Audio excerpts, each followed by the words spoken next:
সম্মানিত বন্ধু বান্ধবী সকল, আমরা ছোটোর থেকে খালি শুনছি, দেখছি, খাইছি। আপেল গাছ কোনদিন আঙ্গুর জায়গায় হয় না, আসামে হয় না, আমরা দেহু নাই। বর্তমান আমি উপস্থিত আছি কাশ্মীর। এই যে আপেল গাছ একদম বড়োর মতো ধরে রয়েছে।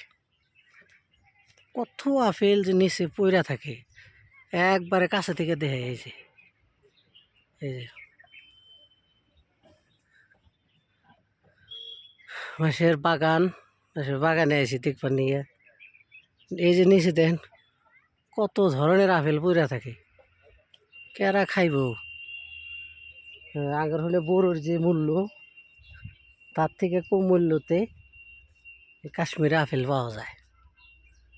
দেখেন কি সুন্দর, এটা একটা আল্লাহর নিয়ামত, সব জায়গায় হয় না।